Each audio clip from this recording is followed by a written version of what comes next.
a lot of times that happens. You get mosquitoes, mice, and whatever else, and the ordinance is against the vermin, the insects, and those sorts of things. So tires are kind of hit or miss. If they're standing up, less likely that they're going to do that. If they're laying down, then they do tend to collect more. So we try and keep people putting those away rather than having them out. Okay. Then the other question I have about people pulling into, like where people have walkways up to their house, that people are parking literally on the walkways, walking up to their house where there's no drivable, where it's a curb. They're driving over the curb on walkways up to their house. Is that legal on the fronts of their houses? Are you talking more or less parking in the front yards? Well, yeah, parking in the front yards where, there's no driveway into the yards. No, that wouldn't. We allow it in the winter, so they're off the streets for plowing and the ground's frozen. But in the spring, summer, we don't allow that. It beats up the yard as well as there's an ordinance does not allow it. They have to be on the face of the house in order to be able to park there. So. Okay, then they heard it. We're good. Okay. Good with me. Thank you, Chief. Anyone else? Anybody else? All right, thank you. Scott is not here. Do we have any reports? Mr. Demick has been doing a significant amount of research for us on easements that I'll also talk about in my report, and he is getting ready for the Bonner trial, which is coming up the end of this month, or I'm sorry, the end of June, actually. Those are the two big ones I think he's been working on for us. Okay. All right. General fund first quarter financials. Hi, Tessa. Hello, good evening. So as you may have noticed, I kind of revised the financial report. In doing this, sort of consolidated some of the categories and added more graphical representations to show the activity of the city. So for the general fund, in total, the revenues are at $130,787 at the end of the first quarter, which is only about 4.5% of what we budget. The property tax revenue and our local government aid comes in July and December, and together those make up about 2/3 of our budget. So that's where the shortage really comes into play. For licenses and permits, the building permit revenue was pretty low as far as the first quarter, but that's typical due to slowdowns of building. We see that get higher in the second and third quarters. Our charges for services are also only at about 4.5% of budget. A bunch of our administrative fees we do at the end of the year. One big area that has impacted all of our funds is in relation to interest income. It's actually a negative by a pretty substantial amount, and that's purely due to an entry we make for market value adjustments. If we were to sell our investments at this point, we would take a loss. We won't actually receive a loss on those if we hold them to term. So, for expenditures, the total was $636,162, or about 22% of the budget. In comparison to the prior year, one of the biggest changes is in the past, we made our entries for moving the funds that we set aside for capital projects twice a year. That was changed to quarterly just to kind of keep it more in line. For some of the fees, we have not paid Stearns County for prosecuting. We paid them in April, so that was not reflected. Snow and ice is over budget for the year already, and that was due to a large amount of plowing that was needed in the first quarter. We also had some salaries from other departments like the electric department coded there that hadn't been budgeted. So when we look at those, I like to look at all of Public Works kind of as a whole because it's really dependent upon the weather. The other area that was significantly under related to the industrial or commercial development budget, again, our city planner position is open, so we have the funds were shorter there. We are contracting with Ryan Development in relation to economic development, but those funds are coded in the MATA fund. They were not in the general fund. So otherwise, overall, on the next page, it kind of went by types of the projects. Again, the professional services were under, and maintenance also have been running lower at this point. For the MATA fund, Expenditures are at about 55% of the budget already, so they're running a little higher. As I said, we were contracting with Ryan Development for economic development. That was in the budget.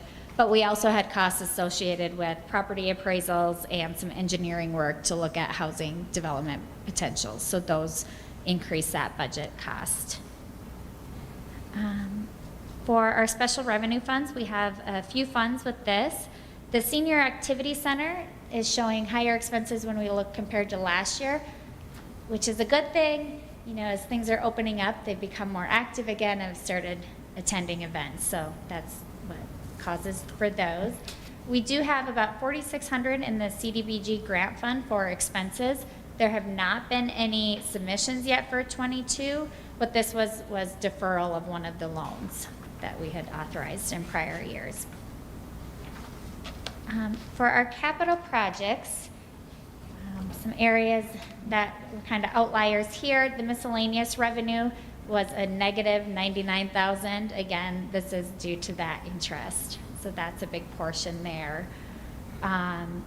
We are low on expenses at this point for the first quarter because there hasn't been a lot of activity, and one of the big sources that's in the budget is a transfer out from this fund to our bridge fund, and that will be done either at year end or when the project is finished, whichever is sooner. So that's a big portion of the budget there. For our fire department fund, the revenue is at about 3% of the budget. We do all of the billing at the year end, so that makes up about 92%, so that explains it. Otherwise, some significant variances in that fund. Their vehicle expense is high. There have been repairs and inspections needed, as well as the maintenance for the radio and equipment. There was testing with air packs that were fairly significant. I did include some comparisons of the total fire calls at year to date compared to last year, and the total. Fire department has been busy. Last year at this point we had 13 that were billed. This year, for the first quarter, we had 30, so been busy. Last year, the total was 65, so if you look at it that way, in the first quarter, you've had almost as many calls as, or half as many as last year already. Same holds true for the ambulance department. The runs are up slightly from this point of last year. Again, we have that negative interest revenue. However, that was offset by the donations they received from the Lions to go towards the radios and jackets. This fund also has the vehicle expenses running high with repairs that have been needed. The last fund we have summarized is the debt service fund. In the past, the ambulance and fire departments pay rent. That was done at year end. This is now being done quarterly. And then we have a breakdown of the debt schedule, so that bond will be paid off in 2028. And then finally, I have some cash balance summaries as well as the investment portfolio. The investments are pretty in line with last year, slightly lower due to just the market value adjustments. So we're working on that and hoping to start increasing that interest income. So, does anybody have any questions? Thank you, Tess. Thank you. City engineer report. All right, good evening. Fairly short report again, this one, nothing too crazy. I met with staff at a staff level here to talk about future projects coming up, basically a brainstorming exercise that was extremely valuable to get everybody on the same page and see what's coming up for the next 5 years. So we're going to keep working toward that as a staff. Otherwise, a little bit out at Sauk River Park and a couple things here and there, but it's been pretty quiet on my end here for the last month. So not a lot to share unless you have questions for me. Thanks a lot. Not a problem.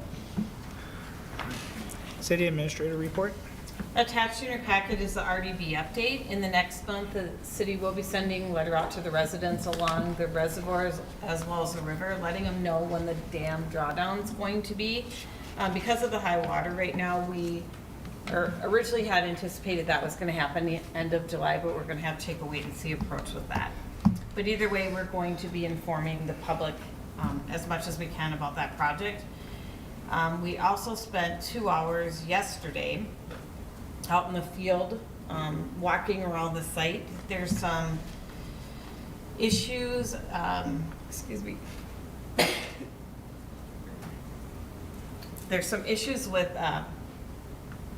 the wing wall and who owns what. So it turns out that MAP actually owns property that the city's been maintaining for quite some time. So we're gonna have to probably secure a permanent easement from them. So Gary and his crew will really not change what they do.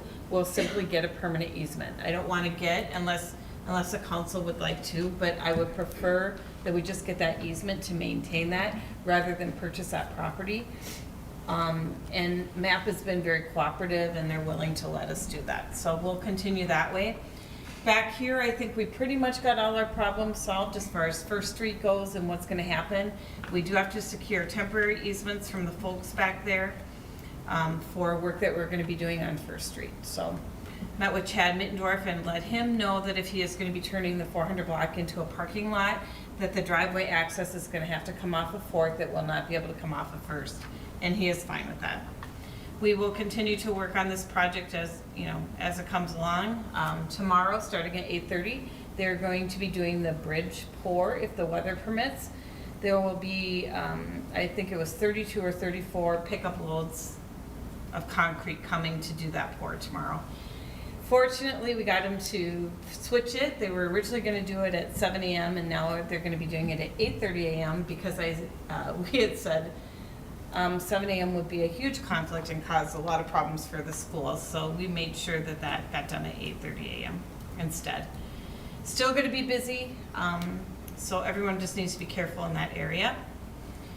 Sauk River planning, we continue to plan, as Dave said, for the park. We don't know what our sources of funding are going to be yet because we have not heard back about the LCCMR funding, nor have we heard back about the outdoor rec program.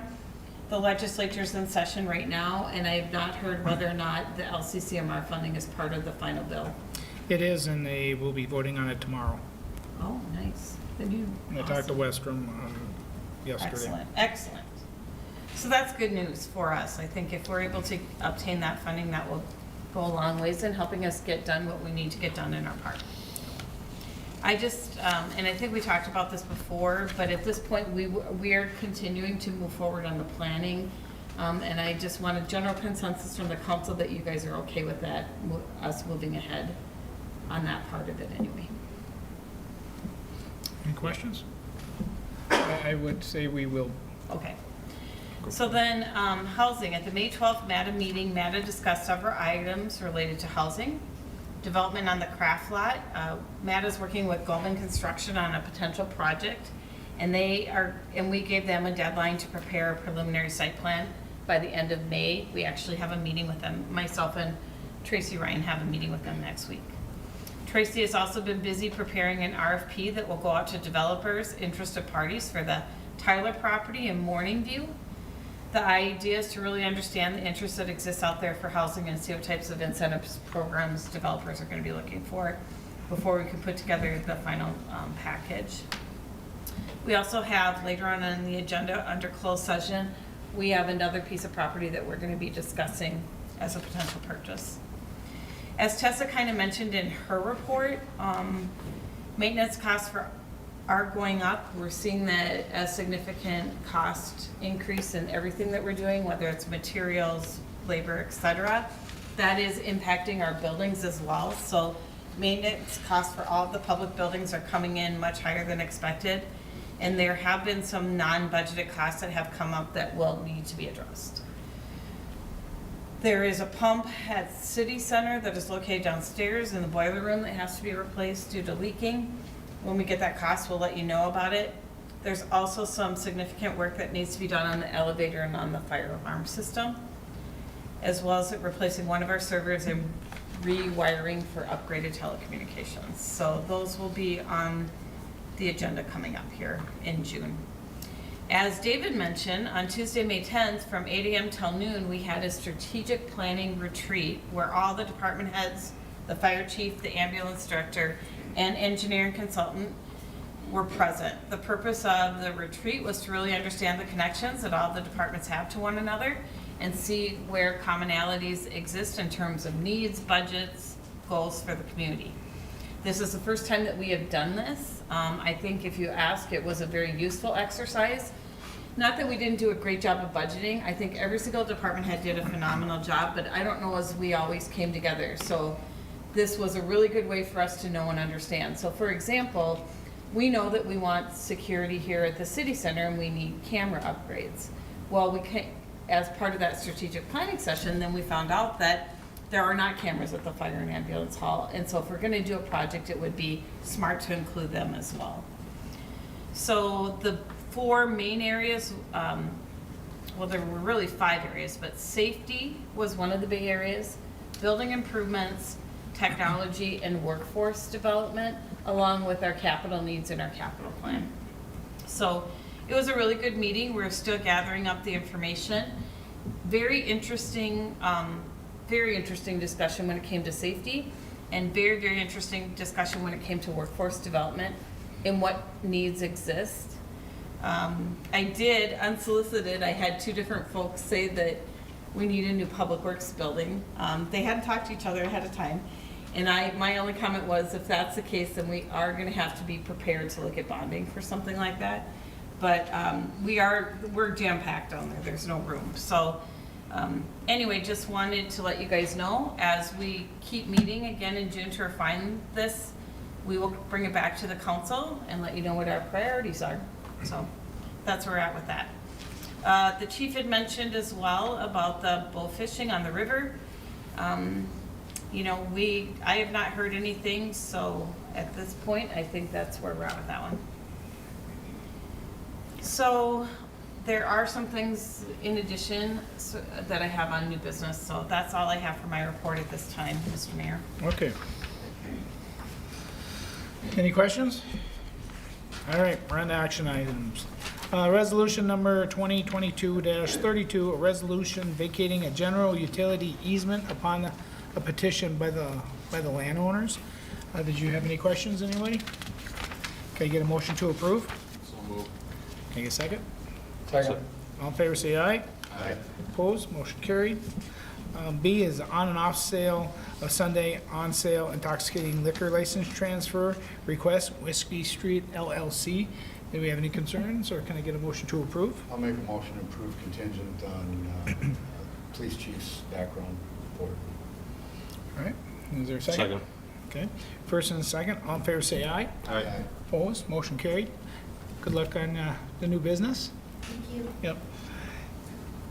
Action item C, Inspectron Incorporated contract. Did everybody have a chance to go through it and see if there was any questions on that? Okay. And then consider approving the revised Inspectron contract. Can I get a motion to approve? So moved. Can I get a second? All in favor say aye. Aye. Opposed, motion carried. D is ordinance number 519-22, an ordinance summarizing and reaffirming fees for licenses, city license permits and services, establishing a schedule for fines, and providing for review, modifications, and amendment. Did anybody have any questions on that? Make a motion to approve. Okay, got approved, second. All in favor say aye. Aye. Opposed, motion carried. E, hot box purchase. Anybody have any questions or concerns about that?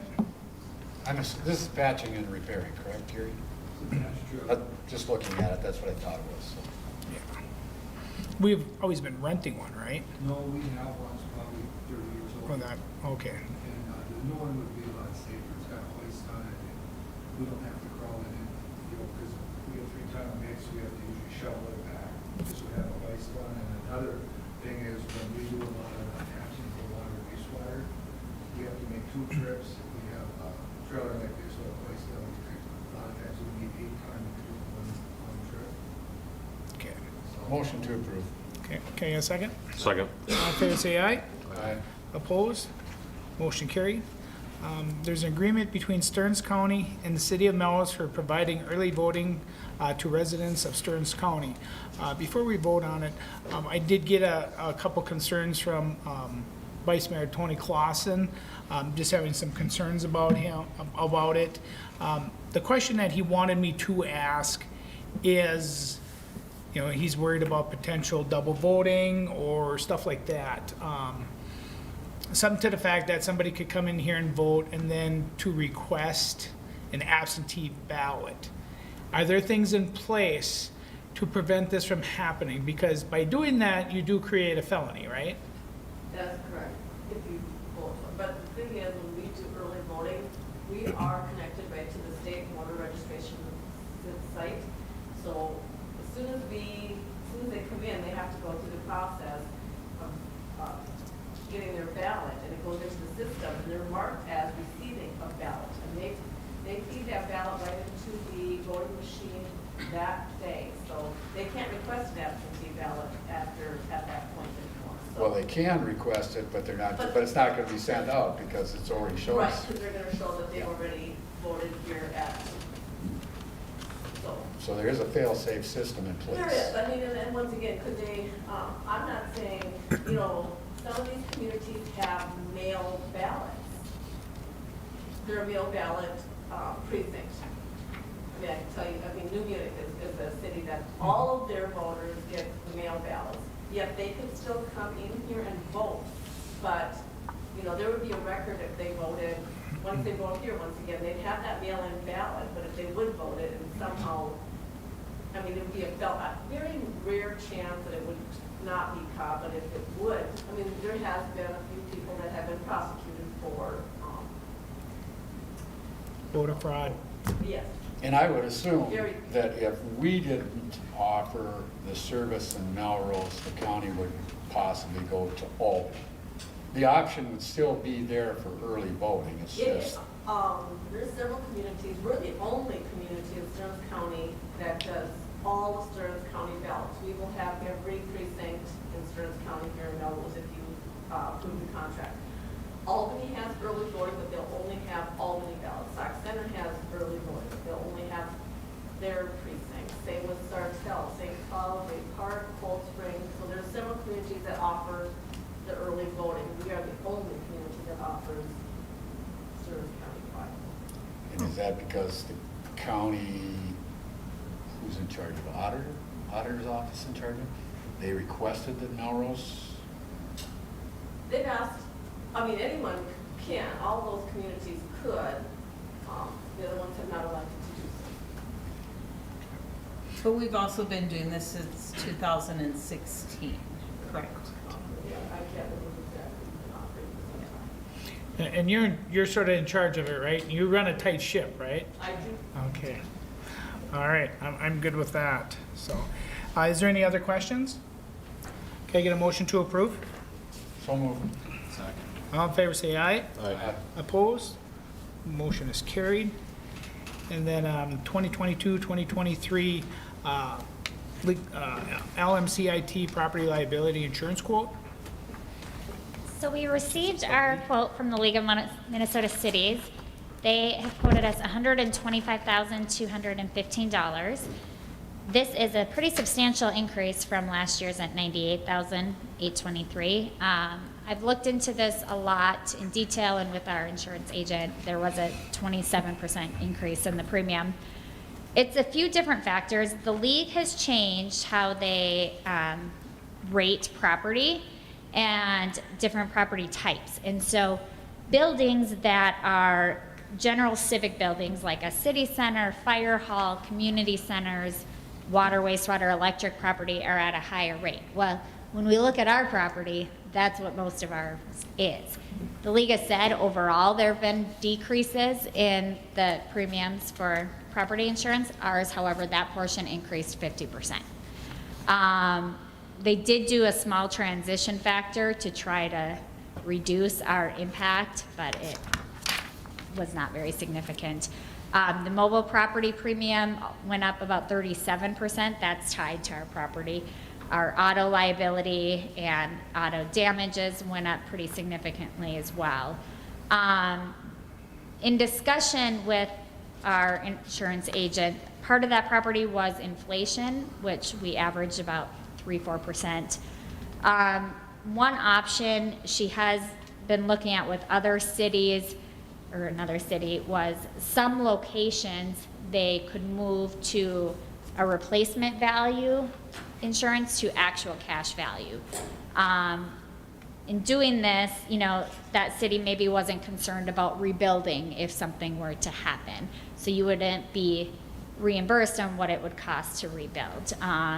They were willing to take that risk and save maybe 10% of their premium, but they gave up about 25% of their coverage. So that is an option. I would not recommend it on our buildings we have. Our main ones that are feeding this premium increase are substantial buildings that we would have to repair. So I think by saving a little bit on our premium, we're kind of opening ourselves up to the next hailstorm or windstorm, or, you know, if something were to happen. So I just wanted to let you know that option is there. I probably would not recommend it. Consistent with the past, we would have a $5,000 deductible and $15,000 aggregate. The Public Utility Commission has approved this quote at their meeting, so we're looking for the council to also give consideration to that. And then in staying consistent with our past, we've done the $5,000 deductible and $15,000 aggregate, and waived the municipal tort liabilities and did not purchase excess coverage. Ms. Tassa, I believe we probably discussed this a couple years ago. We snooped around a little bit and looked at some different coverage, and it really, the League of Minnesota City, or this League of Minnesota Cities insurance amount, as good as it gets as far as costs. Correct. We're unique in our function and our operations that most insurance agents don't cover cities. You know, our liability is different than a business. You know, having a city hall, having the operations that we have are unique in nature. We did look when it came to this as well as our workers' comp insurance a couple years ago, and it just isn't, there aren't really other options, so. All right.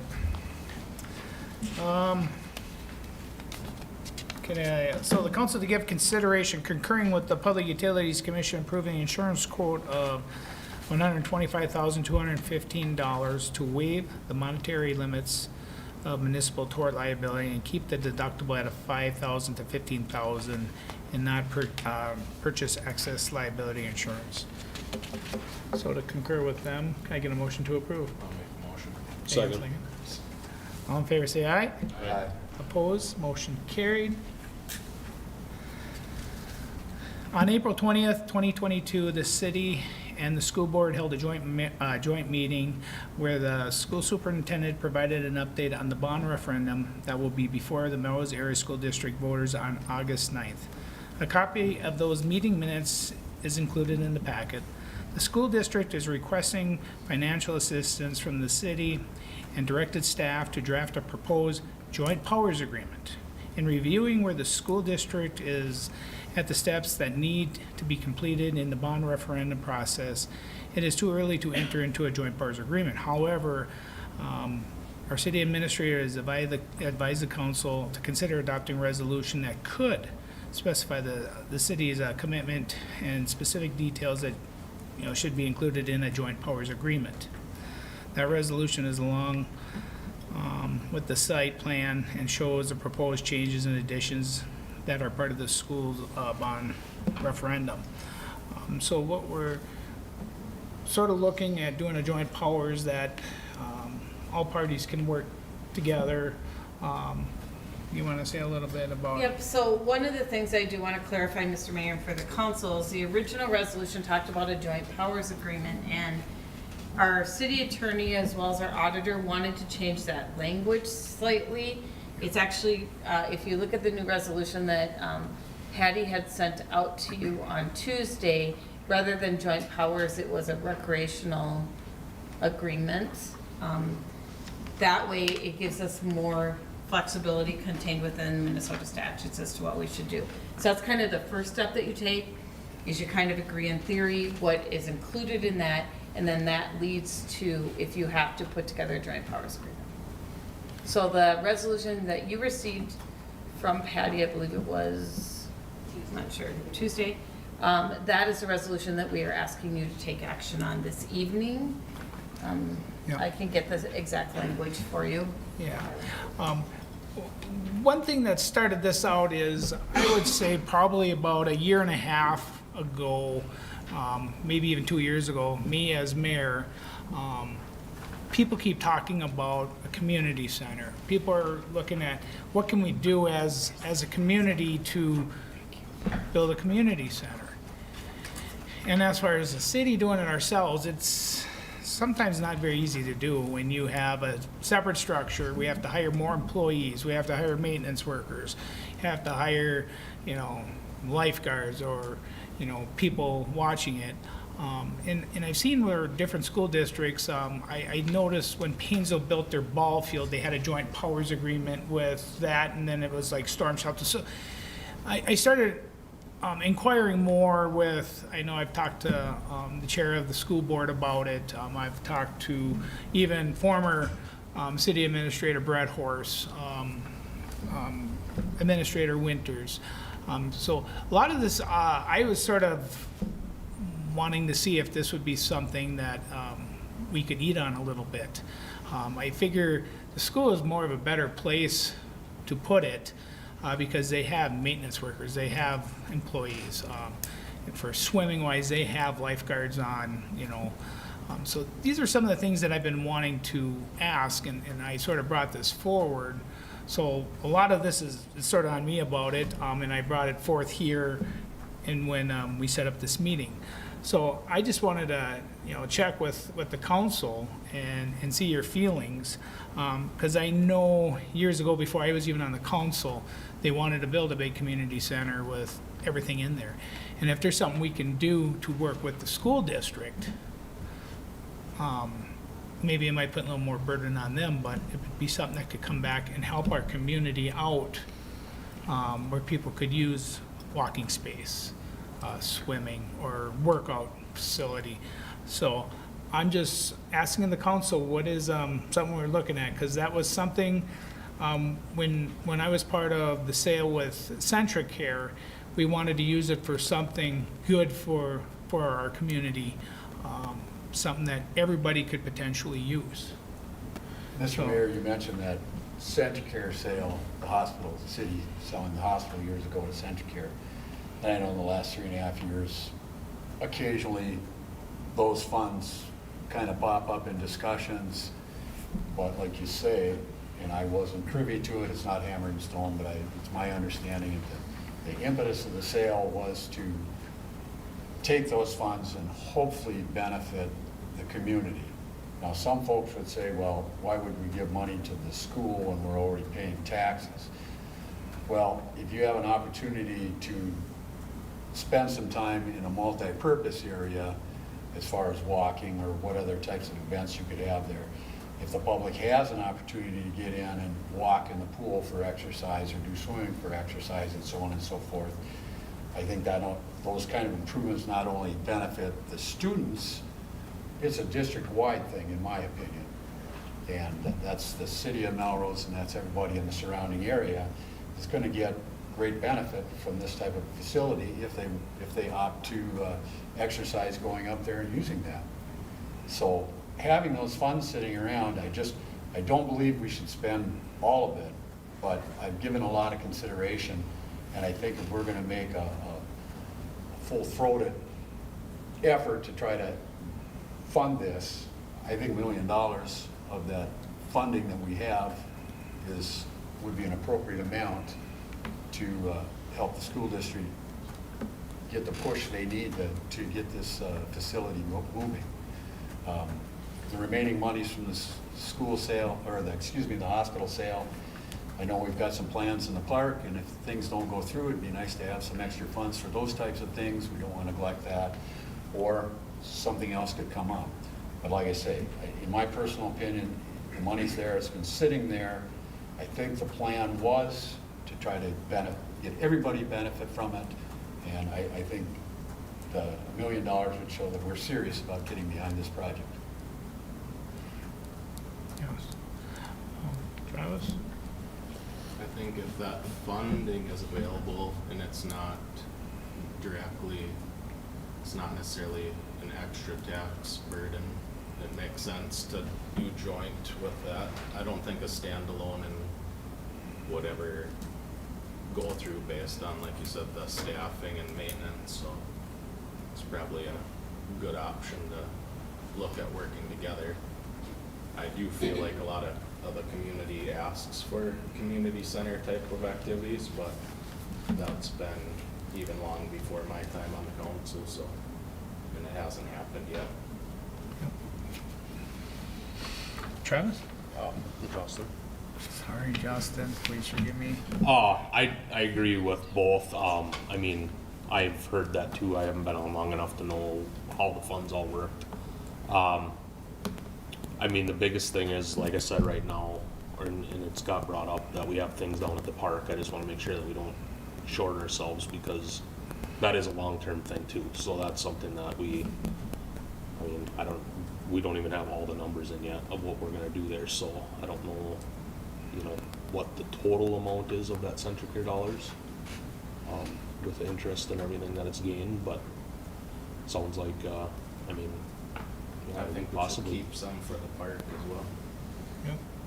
Right, because that's kind of a one-time thing too. I mean, well, we're hoping that's one time, that Yep. after it's done, it's set up for camping, and I mean, if we add, but it's not, hopefully never gonna get disturbed again. Well, and I believe we have a couple payments left. I think it's 1.3 something, and it will be over 1.4, so with some change. That I think that would give us enough cushion. Or if the LCCMR comes through, maybe get lucky. It all depends on how the legislature, if they're gonna play fair at all, the next few days, the next 4 days that are left. But also, I do want to just acknowledge that Mr. Duffner's here from the school board, and also Mr. Winters is here, also the superintendent. They feel that it's important for the community also. Yes. So- Is there any possibility that by us doing something and saying, okay, we'll do $1 million, that LCCMR is gonna be like, well, they're just throwing money that way, we're not gonna give you money for the park? No. Completely separate. Okay, Completely separate. just wanna make sure that, so all of a sudden it's something like that could happen. And Yeah. it's a little early for this stuff, but I think in the end too, that there's gotta be some designated times that the community's more welcome, and they're as busy as the school is, we know they need that extra space as well, but if it's community driven, we should kind of push that when it comes time to show hours for, open swim or whatever it might be, whatever's gonna go on in there to make it welcoming for everybody to use it. Yep. Has there been more discussion on how how there would be like joint, that we're gonna have it open, I mean, weekends and, There has been some continuing discussions with administration, our principals, activities director, our community ed director, and we continue to put a framework together of times that will become available, not only evenings and weekends, but also some possibility times during the school day where community members can use those facilities. okay. And it's all contingent on the bond ref for us passing, but like you say, I think $1 million says that we support what needs to be done up there at school, not just for the students, but for the district as a whole. Yep. And I would agree with you there.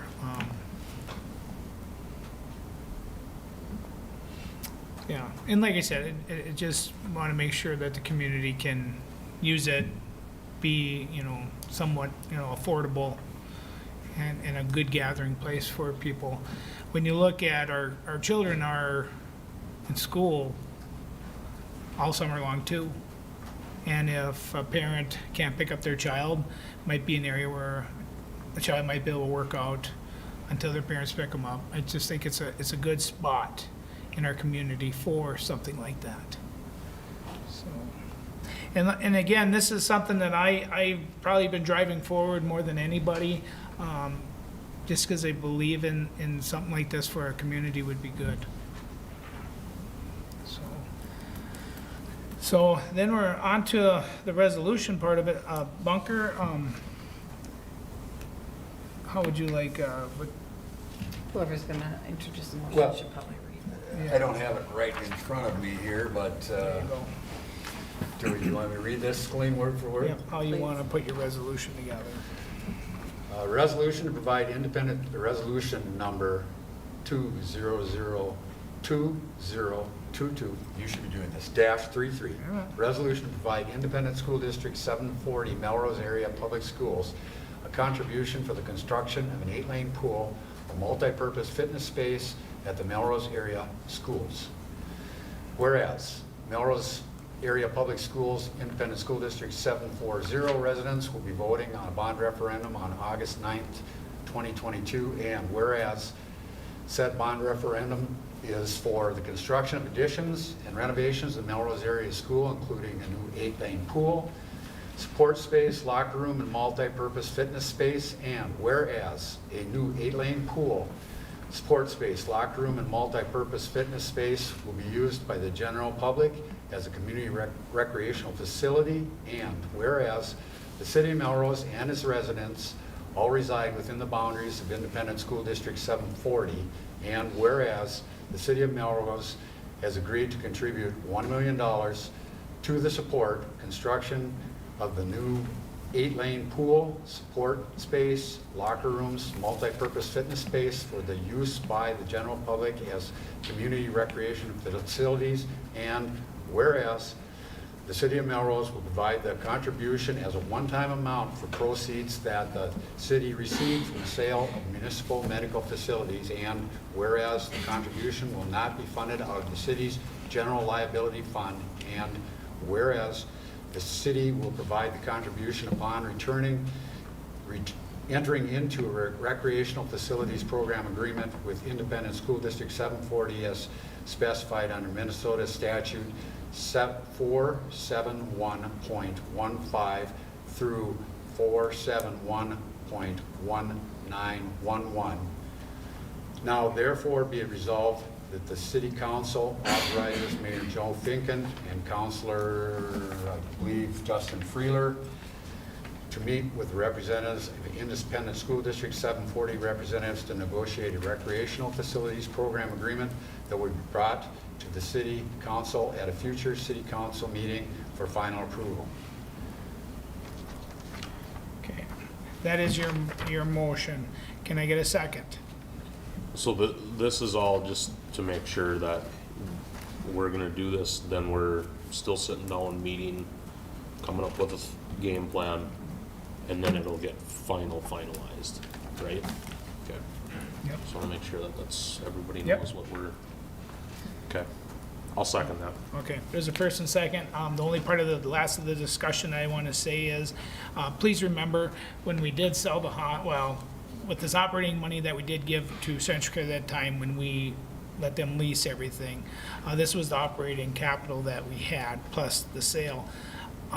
Yeah, it was the city of Melrose's hospital. The city of Melrose owned it. But, our whole school district, plus a lot further surrounding areas, did use our hospitals. To me, this is where I feel that it does belong to the city of Melrose, but it also does belong to the people. And not just the citizens of Melrose. So that's my last bit that I want to say on that. So there was a motion made and a second. All in favor say aye. Aye. Opposed? Motion carried. Okay. And then there's a mutual aid agreement resolution with Sauk Center, resolution number 2022-34, Melrose Ambulance Mutual Aid Agreement. Can I get a motion to approve that? So moved. All in favor say aye. Aye. Opposed? Motion carried. There's resolution number 2022-35, resolution on LGA formula update and $90 million appropriation increase. So, I was just gonna let you know that Coalition of Greater Minnesota Cities is really requesting local governments to pass this resolution. The House heard this bill on May 4th and included an increase in funding and the requested formula change. The Senate's bill did pass their floor, however, it was not included in there. So they're trying to get them to continue it in the final bill they have through Sunday, I believe. So there's still time, so they're really pushing out to see if communities will pass this resolution. Yeah, can I get a motion to approve? So, second. All in favor, say aye. Aye. Opposed, motion carried. 2022 Minnesota Pay Equity Reporting. Yep, That's- this is just notice that we were out of compliance in one of the areas. In January, when I presented this, I said that we most likely would be. This is in relation to our exceptional pay. The city offers longevity pay. We have significantly more males than receive it than females, so we are out of compliance. I'll send the same letter as last time stating that it's available to all employees. It's just the nature of our employees. Okay. Thank you. Yep. On to new business, tree disposal. So last year during a very large storm event, we did open up the industrial park to the residents in Melrose. And we just actually recently got that pile burned down. We have had some inquiries this year if we're gonna open that back up. If you'll recall, this has been a discussion that's been before the council before. And you asked us to kind of look at some different solutions. The industrial park is really the only place that we could actually bring tree disposal to. The issue that we have is we do not have staff that can staff that. And just so you know, Sauk Center actually did have a compost and tree disposal area. They have now gone away from that. They are no longer doing that. Probably because of the same reasons that we had many years ago, where people were just dumping stuff that they shouldn't have been dumping out there. So right now, people are able to use their compost bins that West Central Sanitation provides, and people can actually put their sticks inside those bins. So that may not be ideal, but people are allowed to do that. So the other options that you would have is open up the industrial park 1 to 2 times a year and actually staff it. Folks would have to show their IDs to prove they are Melrose residents, limit the amount they can bring in, and charge them a fee for dumping. The problem with that is even when we put up barriers that state no dumping, if folks see a pile of debris out there, they're gonna go around barriers or do whatever they have to do to put their stuff on there. Also, we will not be able to guarantee that we can always burn out there. If we sell parts of the industrial park, obviously that's not gonna be an option for us. If you want to designate an area out there and you really want it secure, then you're gonna have to spend the money to put up a large fence and some additional security. That would be quite an expense to do. The other option would be West Central could provide dumpsters 1 to 2 times a year on the west side of the city center for tree stumps, etc. However, this would be at a cost to the city and it would have to be staffed, so that is, it should be provided with a fee to the residents. The last option, I guess, would be to not offer the extra service, but again, folks do have the ability to have their waste put in their tree compost bins that they have. So that's what I have on that particular issue. So if it was a crisis situation, like we had a major wind event, we'd probably use industrial park again. Correct. But short of that, there's no place to dump leaves, grass. No. And you know, what Branches. constitutes that? Because we did have some people in this last storm, there were a couple trees that went down, but it was not to the level that it was before. And I had been in contact with all of the Public Works department heads. You know, Gary, Roger, Tim, the chief, we had all kind of made sure we drove around and kind of looked at it. And it just, in our view, did not warrant opening up that industrial park again because there simply were not that many trees. Yes, obviously, every time there is a major event, we would evaluate it and it would make sense because we want to get that cleanup done. I mean, Gary and, I have to commend Gary and his crew for being able to get that pile down like they were able to. I mean, if we have a few trees that go down, like the last time, I don't know, I mean, I don't even know the number of how many would have actually went down, but I'm just saying, let's just say there's 4 trees or 5 trees throughout the town that did snap off and went down. Would it be that big a deal for if they got it next to the curb, we could go and just shred it quick. I mean, we have there's a tree, just for something small like that. I'm not saying like if we have a natural disaster like years past, then we might just have to open it up and then you haul your brush out there and we'll get rid of it. But I mean, for something, because if you did have a whole tree go down and whatever, you cut it off, where are you gonna haul it? You can't expect to shove it all in the green. Or bring them to the shredder. Bring it to, by the water tower, set up the shredder there with the disposal truck. We already did that. We were weekly shredded, that got to be. Gary, do you want to come up to the podium, please, so they can hear you? Thank you. I don't know what the fee would be if, like, the waste facility has to set up in city center, but if the resident has to pay to get rid of it, no matter if it's in a dumpster or not, would it be just as easy to have the resident pay their own removal? Well, and I'm not saying I'm unique, but I did have some stuff that was, it was large enough that I actually had to cut it. And so now it's kind of piled up and wait for it to dry. And it'll go in my recreation ring with a number of refreshments through the course of the summer. But, there isn't a place, if you don't have a place in your backyard where you can actually burn this stuff.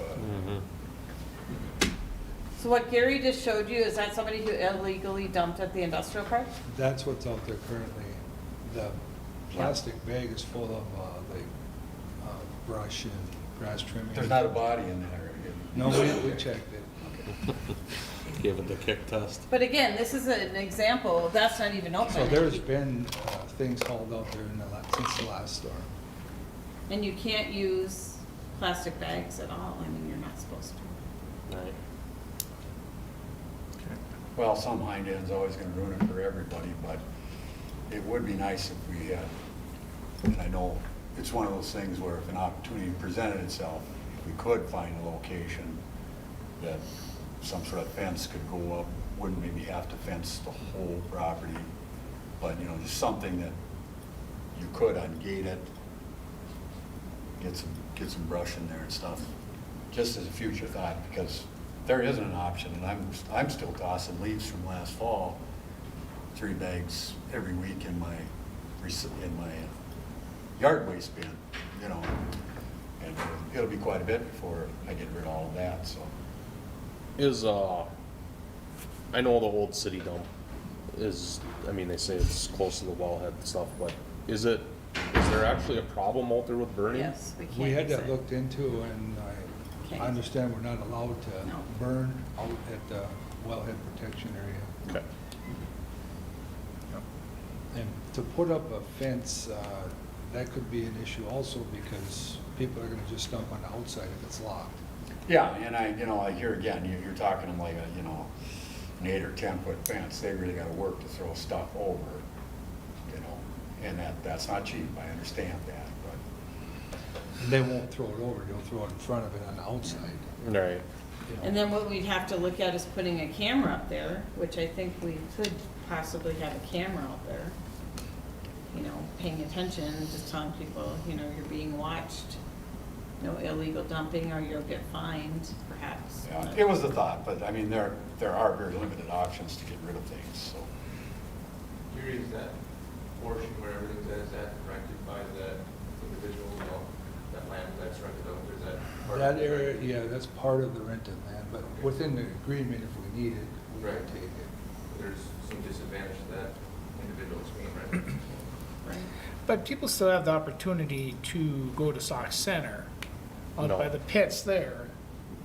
Doesn't Waste Management do that anymore? Oh, They to have- go to waste management, Yes.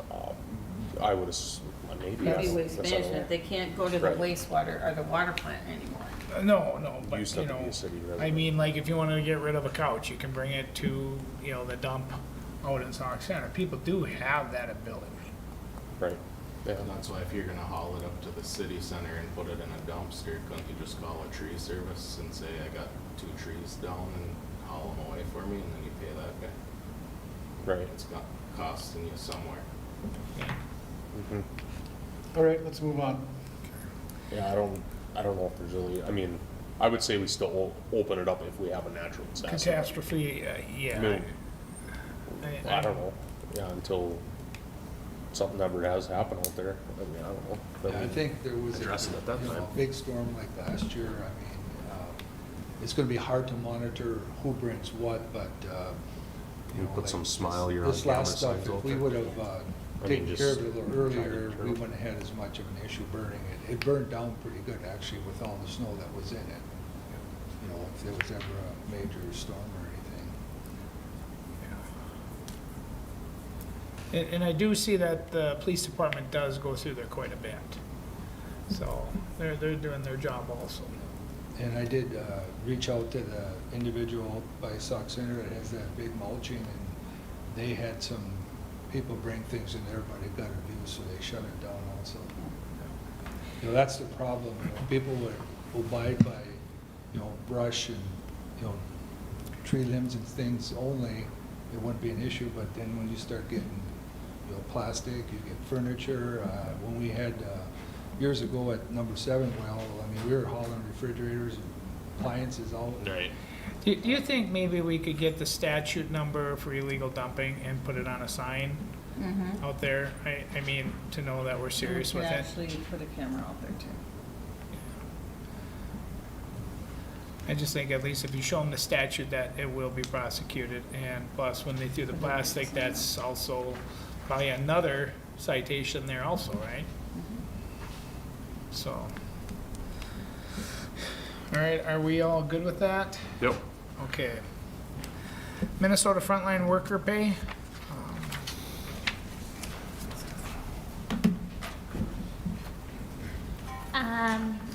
To thank the Minnesotans that have worked on the front lines during the COVID peacetime emergency, a law was signed on April 29th that would allow those individuals to apply for this frontline worker pay.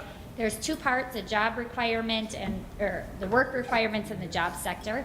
For the city, our ambulance, EMTs, police officers, and firefighters would all be part of that job sector requirement. They have to have worked at least 120 hours during that time. So I've been reviewing everybody's hours, and I'm notifying all individuals whether they meet the job or the hour requirement or not, and we'll be sending those out. The application period has not opened yet. The Department of Labor is estimating it to be in mid-June, and then from that day, they'd have 45 days to apply for that. So I'll continue to be in contact with all affected individuals if they are eligible for that. All right, thank you. All right, now we are on to 10C, Correct. potential land acquisition. At this point, Mr. Mayor. You should probably close the meeting Yep, under and, state statute, actually I have to read that, I apologize.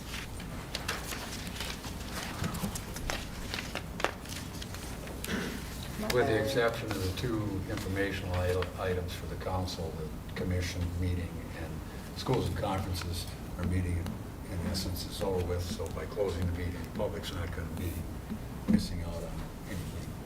We have to open the meeting before Yep. March. Yeah, for March on the last item. yep. All right, we got it?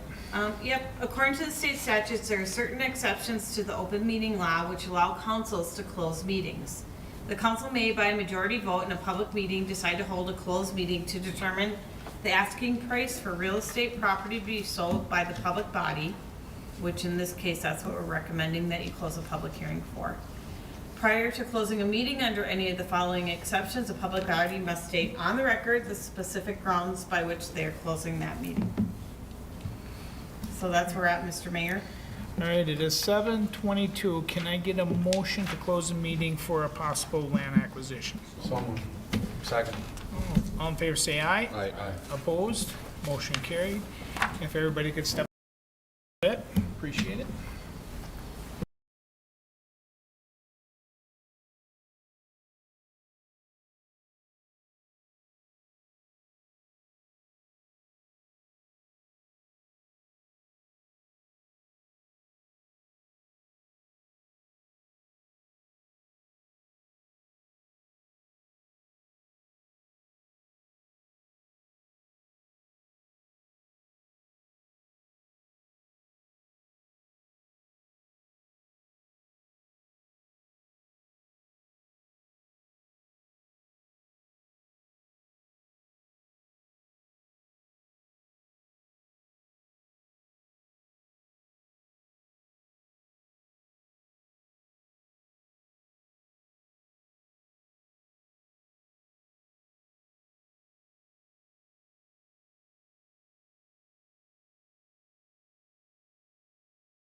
Aye. Opposed, motion carried. It is 7:30. Potential land acquisition. How do you want to say that again, Colleen? So the motion should read, a potential land acquisition for development for PID 2212.555.0000 and PID 21.12556.0000, property owned by Gary and Eileen Mittendorf. Under the terms as discussed in the closed session, the terms of the purchase are proposed to be $180 for both parcels purchased in as-is condition.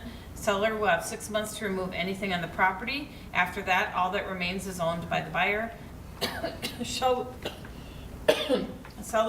shall have the right to hay the property for the remaining calendar year. Closing to occur on or about mid-June. Payment terms, half the proceeds to be paid in calendar year 22 and the remaining balance in calendar year 23. Council approval is sought, provided I would put in there that the terms do not change from what, substantially change, and that you allow the city administrator and consultant Ryan to negotiate the final purchase agreement. Okay, get a motion to approve? So moved. Second. Okay, all in favor say aye. Aye. Opposed? Motion is carried. Informational items, utility commission meeting minutes, schools and conferences. Can I get a motion to adjourn? So moved. See a second. All in favor say aye. Aye. Opposed? Motion carried. Meeting adjourned.